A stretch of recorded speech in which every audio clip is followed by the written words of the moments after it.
ಪರಿಶುದ್ಧ ನಾಮಕ್ಕೆ ಮಹಿಮೆ ಉಂಟಾಗಲಿ. ಹೀಗಾಗಿ ನಾವು ಓದುವ ವಾಕ್ಯ ಮತ್ತಾಯನ ಸುವಾರ್ತೆ 1ನೇ ಅಧ್ಯಾಯ 21ನೇ ವಚನದಲ್ಲಿ ನಾವು ಇವತ್ತು ನೋಡುತ್ತೇವೆ.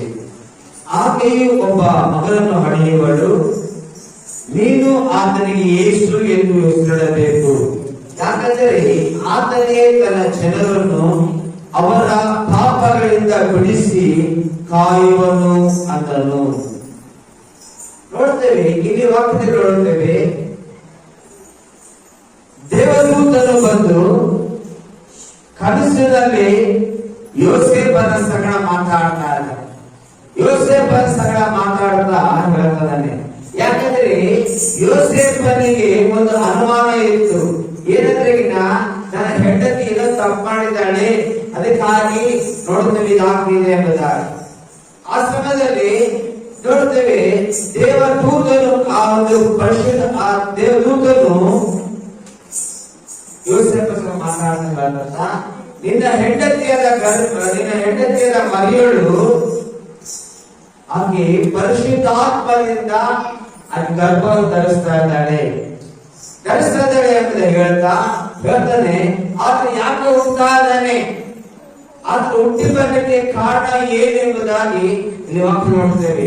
ಯೇಸು ಸ್ವಾಮಿ ಯಾಕೆ ಬಂದಿದ್ದಾನೆ, ಯಾಕೆ ಬರಬೇಕಾಗಿತ್ತು, ಆತನು ಬರೆದು ಹೋದರೆ ಏನಾಗ್ತಿತ್ತು ಎಂಬುದಾಗಿ ಕೆಲವು ವಿಷಯಗಳನ್ನು ಹೇಳ್ತಾನೆ. ಆತನು ಬಂದಿದ್ದರಿಂದ ಏನು ಸಿಕ್ಕಿದೆ ಎಂಬುದಾಗಿ ನೋಡುತ್ತೇವೆ. ದೇವರು ಹೇಳ್ತದೆ, ನೀನು ಆತನಿಗೆ ಯೇಸು ಎಂದು ಹೆಸರಿಡಬೇಕು. ಯೇಸು ಎಂಬ ಪದಕ್ಕೆ ಅರ್ಥ ಬಂದ ರಕ್ಷಕನು, ಸೇವಿಯರ್, ರಕ್ಷಿಸುವವನು, ಅಂದ್ರೆ ಬಿಡಿಸುವವನು ಎಂಬುದಕ್ಕೆ ಅರ್ಥ. ಯಾರಾದ್ರೂ ಒಬ್ಬ ವ್ಯಕ್ತಿ ಕಷ್ಟದಿದ್ರಿಗಿನ ಕಣ್ಣೀರಿದ್ರಿಗಿನ ಇನ್ನೊಬ್ಬ ವ್ಯಕ್ತಿ ಹೋಗಿ ಯಾರ ಕೈ ಹಿಡಿತಾರೋ ಆ ಕೈ ಹಿಡಿಯುವಂತ ವ್ಯಕ್ತಿಯನ್ನೇ ಹೇಳ್ತಾರ ರಕ್ಷಕನು ಎಂಬುದಾಗಿ. ಬೇರೆ ಇಲ್ಲಿ ವಾಕ್ಯದಲ್ಲಿ ಯೋಸೇಫನ ಸಂಗಡ ದೇವರು ಅಂತ ಹೇಳ್ತಾನ, ನಿನ್ನ ಹೆಂಡತಿಯಾದ ಮರಿಯಳು ಆಕೆ ಪರಿಶುದ್ಧಾತ್ಮದಿಂದ ಗರ್ಭಧರಿಸಿದ್ದಾಳೆ, ನಿನ್ನ ಹೆಂಡತಿಯ ಗರ್ಭದಲ್ಲಿ ಹುಟ್ಟುವಂತ ಮಗು ಅದು ರಕ್ಷಕನಾಗಿರ್ತಾನೆ. ಆ ರಕ್ಷಕ ಏನ್ ಮಾಡೋದು ಗೊತ್ತಾ, ಆತನು ತನ್ನ ಜನರ ಪಾಪಗಳಿಂದ ಬಿಡಿಸ್ತಾನೆ. ಮೊದಲದು ಯೇಸು ಬಂದಿರಾಗತ್ತ ಮನುಷ್ಯರನ್ನು ಪಾಪದಿಂದ ಬಿಡಿಸಲು. ಹಲ್ಲೆಲೂಯಾ. ಮನುಷ್ಯರನ್ನು ಪಾಪದಿಂದ ಬಿಡಿಸುವುದಕ್ಕೋಸ್ಕರ ನಮ್ಮ ಕರ್ತನಾದ ಯೇಸು ಸ್ವಾಮಿ ಆ ದಿನ ಆತನು ಪರಲೋಕ ರಾಜ್ಯ ತ್ಯಜಿಸಿ ಈ ಬಳಿಗೆ ಬರಬೇಕಾಗಿತ್ತು. ಯಾಕಂದ್ರೆ ಪಾಪದಿಂದ ಮನುಷ್ಯರಿಗೆ ಏನ್ ಸಿಕ್ಕಿದೆ, ಪಾಪದಿಂದ ಮನುಷ್ಯರಿಗೆ ಏನಾಗಿದೆ ಎಂಬುದಾಗಿ ನೋಡುತ್ತೇವೆ. ಮೊದಲನೇದಾಗಿ ಪಾಪ ಅಂದ್ರೆ ಏನು? ಪಾಪ ಅಂದ್ರೆ ಏನಮ್ಮ? ಆಜ್ಞೆ ಅತಿಕ್ರಮವೇ ಪಾಪ. ಆಜ್ಞೆ ಅತಿಕ್ರಮವೇ ಪಾಪ. ನೀನು ಮಾಡಬೇಡ ಅಂತ ಹೇಳಿ ಯಾಕೆ ಹೇಳಿದ್ರೆ ಆ ಕೆಲಸ ಮತ್ತೆ ಮಾಡ್ತಾರಲ್ಲ, ಅದೇ ಪಾಪ. ದೇವರು ಹೇಳಿದ ಆದಿಕಾಂಡದಲ್ಲಿ ನೋಡುತ್ತೇವೆ, ಈ ಒಂದು ಕೆಲಸ ಮಾಡಬೇಡ, ಆ ಹಣ ತಿನ್ನಬೇಡ ಅಂತ ಹೇಳಿದಾಗ ದೇವರಾಗ ನೋಡುತ್ತೇವೆ, ಆದಾಮನ ಹೆಂಡತಿಯಾದ ಅವಳು ಆ ಹಣ ತಿಂದರು, ಮೊದಲನೇ ಪಾಪವನ್ನು ಮಾಡ್ತಿದ್ರು. ಅಲ್ಲಿಂದ ಪಾಪವೆಂಬುದು ಈ ಭೂಲೋಕದಲ್ಲಿ ಸೃಷ್ಟಿಯಾಯಿತು. ಅಲ್ಲಿವರೆಗೆ ಪಾಪ ಎಂಬುದು ಇರಲಿಲ್ಲ. ಪಾಪದಿಂದ ಮನುಷ್ಯರಿಗೆ ಏನಾಯ್ತು ಎಂಬುದನ್ನು ನೋಡ್ಕೊಳ್ತೇವೆ. ರೋಮಪುರದ ಪತ್ರಿಕೆ 3ನೇ ಅಧ್ಯಾಯ 23ನೇ ವಚನ. ರೋಮಪುರದ ಪತ್ರಿಕೆ 3ನೇ ಅಧ್ಯಾಯ 23ನೇ ವಚನ ಓದೋಣ. ಎಲ್ಲರೂ ಪಾಪ ಮಾಡಿ ದೇವರ ಮಹಿಮೆಯನ್ನು ಮೊದಲೇ ಹೋಗಿದ್ದಾರೆ. ನೋಡ್ತೇವೆ, ಎಲ್ಲರೂ ಪಾಪ ಮಾಡಿ ದೇವರ ಮಹಿಮೆಯನ್ನು ಕಳೆದುಕೊಂಡಿದ್ದಾರೆ. ಪ್ರತಿಯೊಬ್ಬರು ಇವತ್ತು ಈ ಭೂಲೋಕದಲ್ಲಿ ಮನುಷ್ಯನ ಗೊತ್ತಾ, ದೇವರಿಂದ ನೋಡ್ತೇವೆ ಆ ಮಹಿಮೆಯನ್ನು ಕಳ್ಕೊಂಡಿದ್ದಾನೆ. ಯಾಕಂದ್ರೆ ಪಾಪವೆಂದು ದೇವರ ಮನುಷ್ಯನ ದೂರ ಮಾಡಿ, ಪಾಪ ಎಂಬುದು ಮನುಷ್ಯನನ್ನು ದೇವರಿಂದ ದೂರ ಮಾಡಿದೆ. ದೇವರ ಹತ್ರ ನೋಡುತ್ತೇವೆ, ಆದಿಕಾಂಡದಲ್ಲಿ ಯಾವಾಗ ತನ್ನ ಹೆಂಡತಿಯಾದ ಅವಳು ಆ ಹಣ್ಣನ್ನು ಕೊಟ್ಟಳು, ಆದವನು ತಿಂತಾನೆ. ತಿಂದು ಅವನು ಏನ್ ಮಾಡ್ತಾನೆ ಗೊತ್ತಾ, ತಿಂದು ಕೆಲಸ ಮಾಡ್ಕೊತಿರುವಾಗ ದೇವರು ಬರ್ತಾನೆ. ದೇವರು ಬಂದಾಗ ಆದಮನ ಹೋಗಿ ಅಡ್ಕೊಳ್ತಾನೆ. ಆದಮನಿಗೆ ಬಚ್ಚಿಟ್ಟುಕೊಳ್ತಾನೆ. ಬಚ್ಚಿಟ್ಟುಕೊಂಡಾಗ ದೇವರು ಕೇಳಿದ್ರೆ ಗೊತ್ತಾ, ಆದಮನೇ ಎಲ್ಲಿದ್ದೀಯಾ ಅಂತ ಹೇಳಿದಾಗ ವಾಕ್ಯ ಹೇಳ್ತ, ಸ್ವಾಮಿ ನಿನ್ನ ಸಪ್ಪಳವನ್ನು ಕೇಳಿ, ನಿನ್ನ ಸ್ವರವನ್ನು ಕೇಳಿ ನಾನು ಬಚ್ಚಿಟ್ಟುಕೊಂಡಿದ್ದೇನೆ. ಯಾಕಂದ್ರೆ ನನಗೆ ಏನು ಬಂದಿದೆ, ಪಾಪ ಬಂದಿದೆ. ಎಲ್ಲಿವರೆಗೆ ಆ ಮಹಿಮೆ ಅವರ ಮೇಲೆ ಇತ್ತು, ಅಲ್ಲಿವರೆಗೆ ಅವರಲ್ಲಿ ಪಾಪ ಇದ್ದಿಲ್ಲ. ಯಾವಾಗ ಆ ಮಹಿಮೆ ಅವರನ್ನು ಬಿಟ್ಟು ಹೋಯ್ತು, ಪಾಪ ಅವರನ್ನು ಆಕರ್ಷಿಸಿತು. ಇವತ್ತು ನೋಡುತ್ತೇವೆ, ಅನೇಕರು ಆ ಪಾಪದಿಂದ ದೇವರ ದೂರ ಹೋಗಿದ್ದಾರೆ. ದೇವರ ದೂರ ಹೋಗಿದ್ದಾರೆ. ಯಾಕಂದ್ರೆ ಮನುಷ್ಯನಿಗೆ ಒಂದು ಇಷ್ಟ ಇಲ್ಲ, ಆ ಪಾಪದಿಂದ ಬಿಡುಗಡೆ ಆಗೋದು ಮನುಷ್ಯನಿಗೆ ಇಷ್ಟ ಇಲ್ಲ.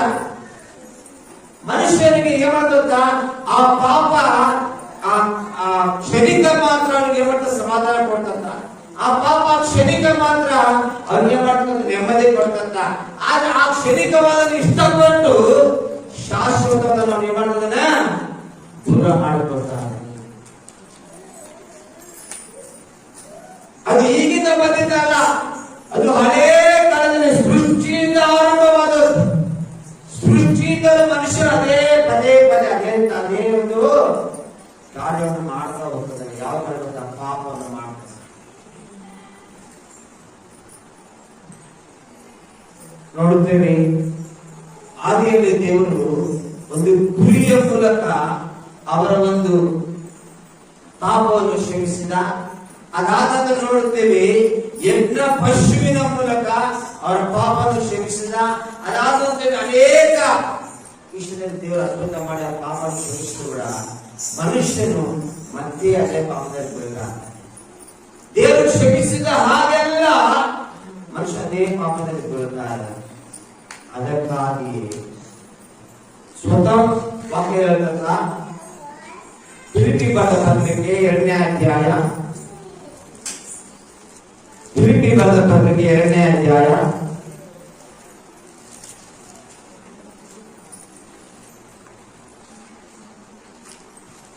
ಒಂದು ಯಾರು ಆತ ಸ್ವತಃ ದೇವರಾಗಿದ್ದರೂ ಕೂಡ 6ನೇ ವಚನ, ಆತನು ದೇವ ಸ್ವರೂಪನಾಗಿದ್ದರು, ದೇವರಿಗೆ ಸರಿಸಮಾನನಾಗಿದ್ದರು, ಅಮೂಲ್ಯ ಪದವಿಯನ್ನು ಬಿಡಲೆಂದೆಣಿಸದೆ ತನ್ನನ್ನು ಬರೆದು ಮಾಡಿಕೊಂಡು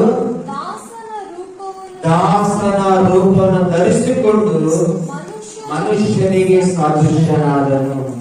ನೋಡುತ್ತೇವೆ, ಮನುಷ್ಯನನ್ನು ಬಿಡಿಸುವುದಕ್ಕೋಸ್ಕರ ಆತನು ದೇವರ ಮಗನಾಗಿದ್ದರು, ಆತನು ದೇವರಿಗೆ ಸರಿಸಮನಾಗಿದ್ದರು, ಆತನು ದೇವರಾಗಿದ್ದರೂ ಕೂಡ ಮನುಷ್ಯನನ್ನು ಆ ಪಾಪದಿಂದ ಬಿಡುಗಡೆ ಮಾಡಬೇಕೆಂಬುದಾಗಿ ಆತನು ಪರಲೋಕದಿಂದ ಮನುಷ್ಯನಿಗೆ ಸಾದೃಶ್ಯನಾಗಿ ಇರಲಿಕ್ಕೆ ಬಂದಿದ್ದಾನೆ. ಯಾವುದಕ್ಕಾಗಿ? ಮನುಷ್ಯರು ಮಾಡಿದ ಪಾಪಗಳಿಂದ ಬಿಡುಗಡೆ ಮಾಡಿದ್ದಾರೆ. ಕಳಕೊಂಡಿರುವಂತಹ ಆ ಮಹಿಮೆಯನ್ನು ತಿರುಗಿ ಕೊಡುವುದಕ್ಕಾಗಿ ಯೇಸು ಕ್ರಿಸ್ತನು ಆತನ ಪರಲೋಕದಿಂದ ಭೂಲೋಕಕ್ಕೆ ಬಂದವನಾಗಿದ್ದಾನೆ. ಹಲ್ಲೆಲೂಯಾ. ನೋಡುತ್ತೇವೆ, ವೇದವಾಕ್ಯವನ್ನು ಲೂಕನ ಸುವಾರ್ತೆ 19ನೇ ಅಧ್ಯಾಯ 10ನೇ ವಚನದಲ್ಲಿ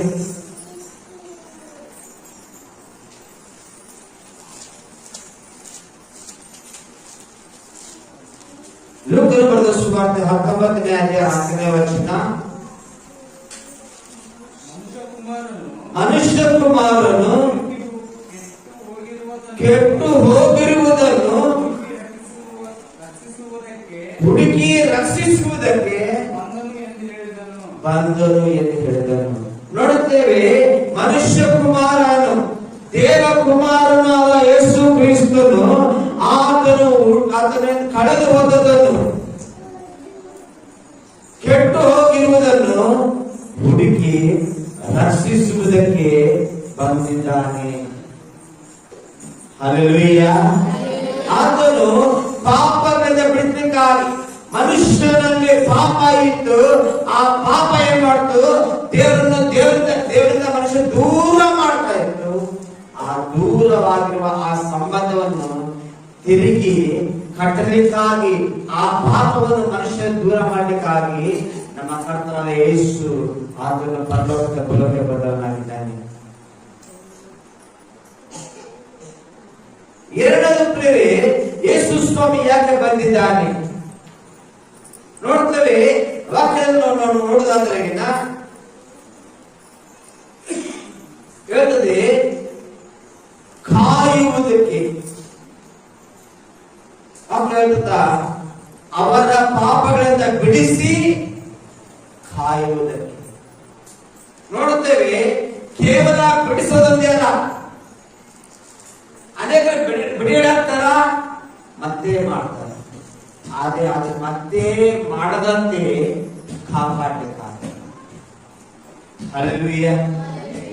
ಯೇಸು ಸ್ವಾಮಿ ಅದನ್ನು ಮತ್ತೆ ಆ ಪಾಪದಲ್ಲಿ ಬಿಡದಂತೆ, ಮತ್ತೆ ಅದೇ ಕುಡಿಯಲ್ಲಿ ಬಿಡದಂತೆ, ಮತ್ತೆ ಅದೇ ಕೆಸರಲ್ಲಿ ಬಿಡದಂತೆ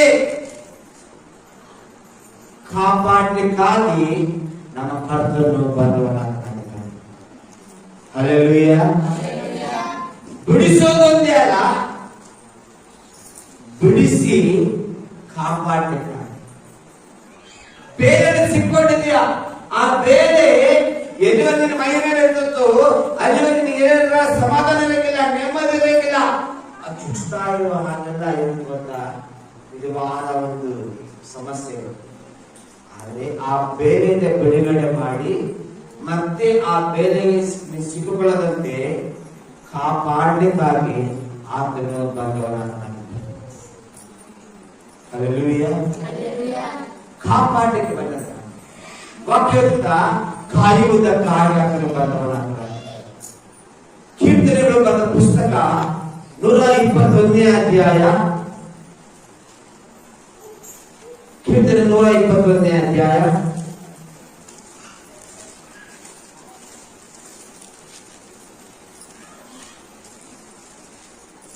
4 ಮತ್ತು 5ನೇ ವಚನ ಓದಿದೆ. ಇಗೋ, ಇಸ್ರಾಯೇಲರನ್ನು ಕಾಯುವಾತನು ತೂಕಡಿಸುವುದಿಲ್ಲ. ನೋಡ್ರಿ, ಆತನು ನೀನು ಕಾಯುವ ದೇವರು, ಆತನು ತೂಕಡಿಸುವುದೇ ನಿಂದಿಸುವುದಿಲ್ಲ. ಅನೇಕ ಗೊತ್ತಾ, ದೇವರು ನೆನಪಿಸ್ತಾರೆ ಈ ಲೋಕದಲ್ಲಿ. ಎದ್ದೇಳಪ್ಪ ಬೆಳಗಾಯಿತು, ಎದ್ದೇಳಪ್ಪ ಬೆಳಗಾಯಿತು. ದೇವರು ನೋಡ್ತೇವೆ, ನಮ್ಮನ್ನು ದೇವರು ಎಬ್ಬಿಸ್ತದೆ ಹೊರತು ನಾವು ದೇವರು ಎಬ್ಬಿಸೋದಲ್ಲ. ಹಲ್ಲೆಲೂಯಾ. ದೇವರೆಂಬವನು ಆತನು ನಮ್ಮನ್ನು ಎಬ್ಬಿಸಬೇಕು, ನಾವು ದೇವರು ಎಬ್ಬಿಸೋದಲ್ಲ. ವಾಕ್ಯದ ಆತನು ಯಾವತ್ತ ಕಾಯುವವನಾಗಿದ್ದಾನೆ, ಕಾಯಲಿಕ್ಕೆ ಬಂದಿದ್ದಾನೆ. ನೋಡ್ತೇವೆ, ಒಬ್ಬ ಕಾವಲುಗಾರನು ಯಾವುದೇ ಕಾಯ್ತಾನೆ ಒಂದು ಪಟ್ಟಣವನ್ನು, ಒಬ್ಬ ಕಾವಲುಗಾರನು ಯಾವ ವಿಧವಾಗಿ ಒಂದು ದೇಶವನ್ನು ಕಾಯ್ತಾನೋ, ಒಬ್ಬ ಸೈನಿಕನು ಯಾವ ವಿಧವಾಗಿ ತನ್ನ ಜನರನ್ನು ಕಾಪಾಡ್ತಾನೋ, ಅದೇ ವಿಧವಾಗಿ ಕಾಯುವುದಕ್ಕೆ ಬಂದವನು ಆತನಾಗಿದ್ದಾನೆ. ಹಲ್ಲೆಲೂಯಾ. ಮೊದಲನೇದು ಪಾಪಗಳಿಂದ ಬಿಡಿಸಲು ಆತನು ನಿನ್ನನ್ನು ಬಿಡಿಸಲಿಕ್ಕೆ ಬಂದಿದ್ದಾನೆ. ಎರಡನೇದು ನಿನ್ನನ್ನು ಕಾಪಾಡಲಿಕ್ಕೆ ಬಂದಿದ್ದಾನೆ. ಮೂರನೇ ಯಾಕೆ ಬಂದಿದ್ದಾನಪ್ಪ? ಕೆಳಗೆ ಸಂಬಂಧದಲ್ಲಿ ಮತ್ತೊಂದು 1ನೇ ಅಧ್ಯಾಯ ಕೆಳಗಿನ ವಚನ 23ನೇ ವಚನ.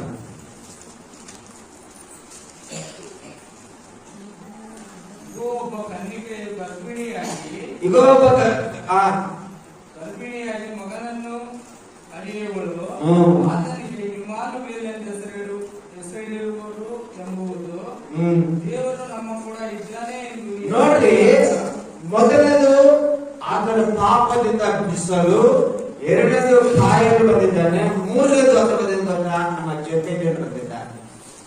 ಪಕ್ಕದ ಜೊತೆಯಲ್ಲಿ ಬಂದಿದ್ದಾನೆ, ಜೊತೆಯಲ್ಲಿರಲು ಬಂದಿದ್ದಾನೆ. హల్లెలూయా. నీ జೊತೆలో ఉన్నది వరకు దేవుడు వచ్చి ఉన్నాడు.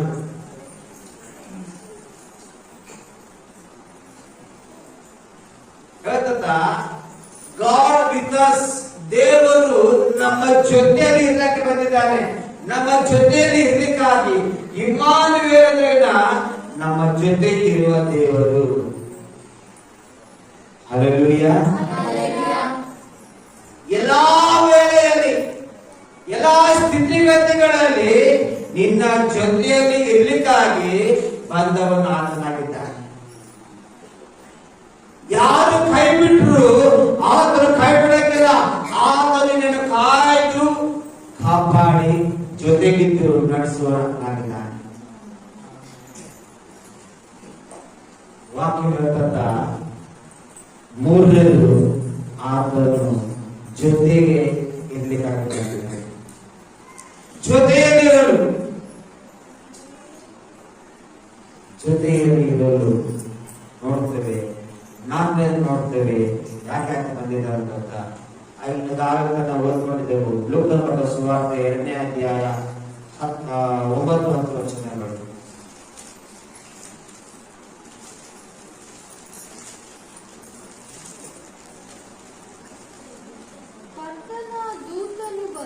ಕರ್ತನ ದೂತನು ಬಂದು ಅವರ ಎದುರಲ್ಲಿ ನಿಂತನು. ಕರ್ತನ ಪ್ರಭೆಯು ಅವರ ಸುತ್ತಲೂ ಪ್ರಕಾಶಿಸಿತು. ಅವರು ಬಹಳವಾಗಿ ಹೆದರಿದರು. ಆ ದೂತನು ಅವರಿಗೆ ಹೆದರಬೇಡಿರಿ. ಪಕ್ಕದಲ್ಲಿ ಹೆದರಬೇಡ್ರಿ, ಹೆದರಬೇಡ್ರಿ, ಹೆದರಬೇಡ್ರಿ. ಹಲ್ಲೆಲೂಯಾ. ದೇವರು ಬಂದಿರುವುದು ಯಾಕೆ ಗೊತ್ತಾ? ನಿನ್ನಲ್ಲಿರುವಂತಹ ಹೆದರಿಕೆ ತೆಗೆದಕ್ಕಾಗಿ, ನಿನ್ನಲ್ಲಿರುವಂತಹ ಭಯ ತೆಗೆದಕ್ಕಾಗಿ. ಇವತ್ತು ನೋಡ್ತೇವೆ, ಮನುಷ್ಯನು ಭಯದಿಂದಲೇ ಜೀವಿಸ್ತಾ ಇದ್ದಾನೆ. ಮನುಷ್ಯನು ಭಯದಿಂದಲೇ ಬರ್ತಾ ಇದ್ದಾನೆ ಜೀವನ ಉದ್ದ. ಕೆಲಸಕ್ಕೆ ಹೋಗ್ಬೇಕಂದ್ರೂ ಭಯ, ಮನೆಗೆ ಬರ್ಬೇಕಂದ್ರೂ ಭಯ, ಸಂತೆಗೆ ಹೋಗ್ಬೇಕಂದ್ರೆ ಭಯ, ಸಂತೆ ಮನೆಗೆ ಬರ್ಬೇಕಂದ್ರೂ ಭಯ. ಯಾಕಂದ್ರೆ ಭಯ ಮನುಷ್ಯರು ಮಾಡ್ತದೆ ಗೊತ್ತಾ? ಆವರಿಸಿಕೊಂಡಿದೆ. ಅದಕ್ಕೆ ಹೇಳ್ತಂತ ಹೆದರಬೇಡ್ರಿ. ಆ ನಿನ್ನ ಹೆದರಿಕೆ ತೆಗೆದಾಕುವುದಕ್ಕೋಸ್ಕರ ಆತನು ಪರಲೋಕ ರಾಜ್ಯವನ್ನು ತ್ಯಜಿಸಿ ಆತನು ಈ ಬಲಕ್ಕೆ ಬಂದಿದ್ದಾನೆ.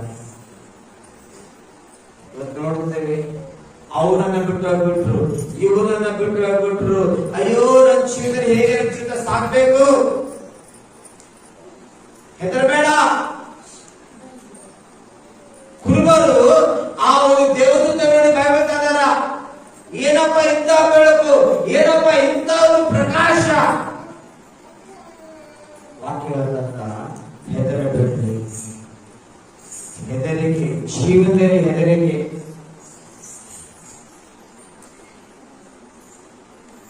ಆ ಹೆದರಿಕೆ ಮನುಷ್ಯನನ್ನು ಸಾವಿಗೆ ಕಟ್ಟುವಂತದ್ದು ಪ್ರೇರೆ. ಒಂದು ಮನುಷ್ಯನ ಪ್ರೇರೆ 3 ವಿಷಯಗಳು ಸಾವಿಗೆ ಕಟ್ಟುವಂತದಲ್ಲ. 3 ವಿಷಯಗಳು. ಪಾಪ ಮನುಷ್ಯನ ಸಾವಿಗೆ ಕಟ್ಟುತ್ತಾ ಇದೆ, ಶಾಪ ಮನುಷ್ಯನ ಸಾವಿಗೆ ಕಟ್ಟುತ್ತಾ ಇದೆ, 3ನೇದು ಭಯ ಮನುಷ್ಯನ ಸಾವಿಗೆ. ನೋಡ್ತೇವೆ, ಭಯದಿಂದ ಜೀವಿಸುವವನು ಅದು ಒಂದು ನಿಮಿಷವೇ ಇದ್ದಕ್ಕಾಗಲ್ಲ ಅವನ ಕೈಯಿಂದ. ಭಯದಿಂದ ಜೀವಿಸುವವನು ಒಂದು ಹೆಜ್ಜೆಗಳ ಮುಂದಕ್ಕಾಗಲ್ಲ ಅವನ ಕೈಯಿಂದ. ಭಯದಿಂದ ಜೀವಿಸುವವನು ಒಂದು ಸುತ್ತ ಅನ್ನಗಳ ಮಾಡಕ್ಕಾಗಲ್ಲ ಅವನ ಕೈಯಿಂದ.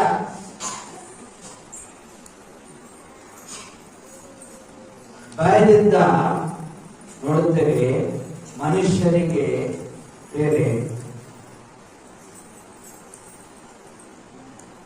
ಬಹಳ ಕಷ್ಟ ಕಷ್ಟಗಳು ಬರ್ತದೆ, ಮನುಷ್ಯನಿಗೆ ಸಾವು ಕೂಡ ಬರ್ತದೆ. ಆದ್ರೆ ನಿರ್ವಾಹಕ ಹೆದರಬೇಡಿರಿ, ಆ ಹೆದರಿಕೆಯನ್ನು ತೆಗೆದುಹಾಕೋದಕ್ಕೋಸ್ಕರ, ಆ ಭಯವನ್ನು ತೆಗೆದುಹಾಕೋದಕ್ಕೋಸ್ಕರವೇ ಲೋಕ ರಕ್ಷಕನಾದ ಯೇಸು ಕ್ರಿಸ್ತನು ಆತನು ಪರಲೋಕ ರಾಜ್ಯ ತ್ಯಜಿಸಿ ಈ ಭೂಲೋಕಕ್ಕೆ ಬಂದಾತನಾಗಿದ್ದಾನೆ. ಹಲ್ಲೆಲೂಯಾ. ಕೊನೆಯದಾಗಿ ನೋಡೋಣ, ಈ ಸಮಯದಲ್ಲಿ ಕೊನೆಯದಾಗಿ ಹೋಗೋಣ. ಹೆದರಬೇಡ್ರಿ, ಕೇಳಿರಿ, ಜನರಿಗೆಲ್ಲ ಮಹಾ ಸಂತೋಷವನ್ನು ಉಂಟು ಮಾಡುವ ಶುಭ ಸಮಾಚಾರವನ್ನು ನಿಮಗೆ ತಿಳಿಸುತ್ತೇನೆ.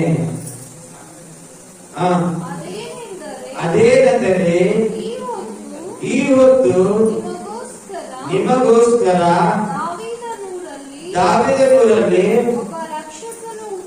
ಒಬ್ಬ ರಕ್ಷಕನು ಹುಟ್ಟಿದ್ದಾನೆ. ನೋಡುತ್ತೇವೆ, ಆತನು ಹುಟ್ಟುವಾಗ, ಆತನು ಹುಟ್ಟಿದ್ದ ಮನುಷ್ಯರಿಗೆ ಸಿಗದೆ ಗೊತ್ತಾ ಮಹಾ ಸಂತೋಷ. ಹಲ್ಲೆಲೂಯಾ. ಅದೊಂದು ಶುಭ ಸಮಾಚಾರವಾಗಿ ನಮ್ಮ ಜೀವನಕ್ಕೆ ಬಂದಿದೆ. ಮಹಾ ಸಮಾಧಾನ, ಮಹಾ ಸಂತೋಷ, ಮಹಾ ನೆಮ್ಮದಿ ಆತನಿಂದ ನಮಗೆ ಸಿಕ್ಕಿದೆ. ಆತನು ಬಂದಿರುವುದಕ್ಕಾಗಿ ಆತನ 5 ವಿಷಯಗಳು ಮಾಡಿಕೊಂಡಿದ್ದಾನೆ ಪ್ರೇರೆ. ಆ 5 ವಿಷಯಗಳು ನಾನು ಕ್ಲುಪ್ತವಾಗಿ ನಿಮಗೆ ಹಂಚಿಕೊಂಡಿದ್ದೇನೆ ಪ್ರೇರೆ. ಮೊದಲದಾಗಿ ಆತನು ಪಾಪದಿಂದ ಬಿಡಿಸಲು, ಎರಡನೇ ಪ್ರೇರೆ ಕಾಯಲಿಕ್ಕಾಗಿ, ಮೊದಲು ಜೊತೆಯಲ್ಲಿದ್ದಕ್ಕಾಗಿ, 4ನೇ ಭಯವನ್ನು ಇದಕ್ಕೋಸ್ಕರ, 5ನೇ ಮಾಡ್ತಾನ ಮಹಾ ಸಂತೋಷವನ್ನು ಕೊಡುವುದಕ್ಕಾಗಿ.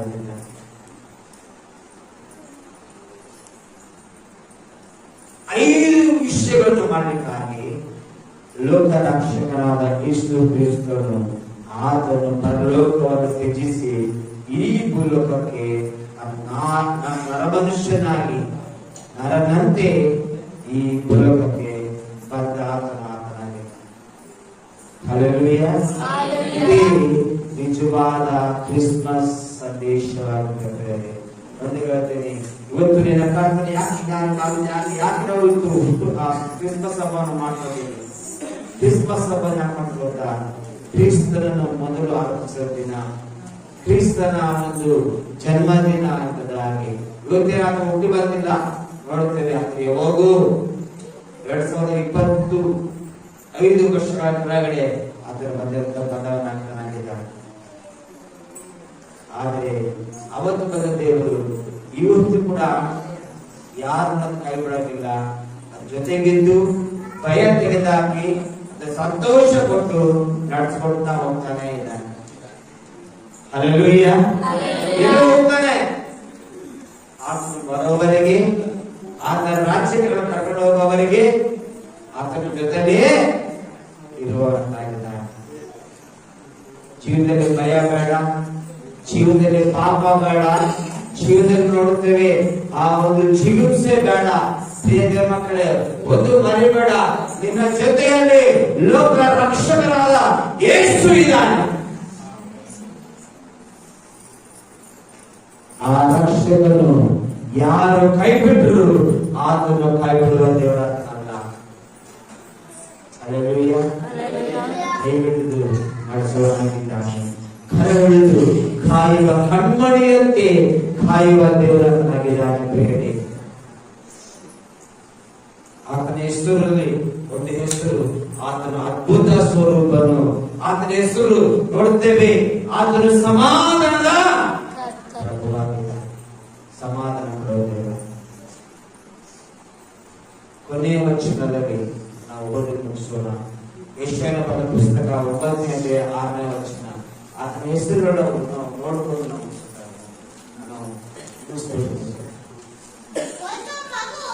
ಒಂದು ಮಗು ನಮಗಾಗಿ ಹುಟ್ಟಿದೆಯಷ್ಟೇ, ವರದ ಮಗನು ನಮಗೆ ದೊರೆತನು, ಆಡಳಿತವು ಆತನ ಬಾಹುವಿನ ಮೇಲೆ ಇರುವುದು. ಅದ್ಭುತ ಸ್ವರೂಪನು, ಆಲೋಚನಾಕರ್ತನು, ಪರಾಕ್ರಮಿಯಾದ ದೇವರು, ನಿತ್ಯನಾದ ತಂದೆ, ಸಮಾಧಾನದ ಪ್ರಭು ಎಂಬುದು ಅವನ ಹೆಸರು. ಹಲ್ಲೆಲೂಯಾ. ಆತನ ಅದ್ಭುತ ಸ್ವರೂಪನು, ಆತನ ಸಮಾಧಾನಕ್ಕೆ ಪ್ರಭು. ಗಲಿಬಿಲಿಗೆ ಕಾರಣವಲ್ಲ, ಗಲಿಬಿಲಿಗೆ ಸಮಾಧಾನ ಕೊಡೋದು. ಇವತ್ತು ನೀನು ಯಾವ ವಿಷಯದಲ್ಲಿ ನೀವು ಬರೆದು ಹೋಗಿದ್ದೆ ಗೊತ್ತಿಲ್ಲ. ನನ್ನನ್ನು ಆಲಿಸುವಂತ ಪ್ರಿಯ ಸಹೋದರ ಸಹೋದರಿ, ಈ ಸಮಯದಲ್ಲಿ ಹೇಳಲು ಇಷ್ಟಪಡ್ತೀನಿ, ನನ್ನ ದೇವರು ಕಾಯುವ ದೇವರು, ನನ್ನ ದೇವರು ಜೊತೆಯಾಗಿರುವ ದೇವರು, ನನ್ನ ದೇವರು ಭಯವನ್ನು ತೆಗೆದುಹಾಕುವ ದೇವರಾಗಿದ್ದಾನೆ. ಹಲ್ಲೆಲೂಯಾ. ಆತ ನಂಬಿದವರಿಗೆ ಆತ ನಂಬಿದವರನ್ನು ಎಂದಿಗೂ ಕೈಬಿಡದೆ ಕರ ಹಿಡಿದು ಕೊನೆಯವರೆಗೆ ನಡೆಸುವ ದೇವರಾಗಿದ್ದಾನೆ. ದೇವರು ಈ ವಾಕ್ಯವನ್ನು ಆಶೀರ್ವಾದ ಮಾಡಲಿ. ಕಣ್ಣು ಮುಚ್ಚಿಕೊಂಡು ಪ್ರಾರ್ಥಿಸುತ್ತೇನೆ. Thank you Jesus.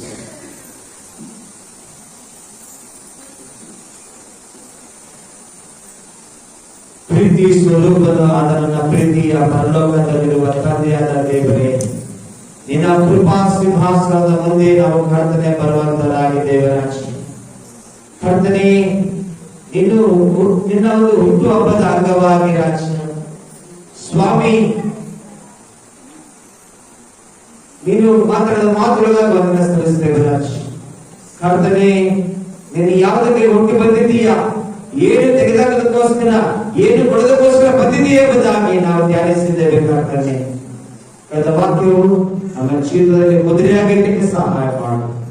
ನೀನೇ ಘನಮಾನ ಮಹಿಮೆಗಾಗಿ ನಿನಗೆ ಸರ್ವಸ್ವವನ್ನು ಒಪ್ಪಿಸಿಕೊಡುತ್ತಾ ಯೇಸುವೆ ನಿನ್ನ ನಾಮದಲ್ಲಿ ಈ ವಾಕ್ಯ ಸಮರ್ಪಿಸಿ ಸದುತ್ತರ ಪಡೆದು ಇದೇ ತಂದೆ ಆಗ್ತೇವೆ. ಆಮೇಲೆ ಮುಂದಕ್ಕೆ ಸಾಗುವಂತಾಗಿದೆ. ಈ ಸಮಯದಲ್ಲಿ ದೇವರ ವಾಕ್ಯ ದೇವಸ್ಥಾನದ ಆದನ್ನು ಮುಂದಕ್ಕೆ ಸಾಗುವಂತಾಗಿದೆ. ಹಲ್ಲೆಲೂಯಾ.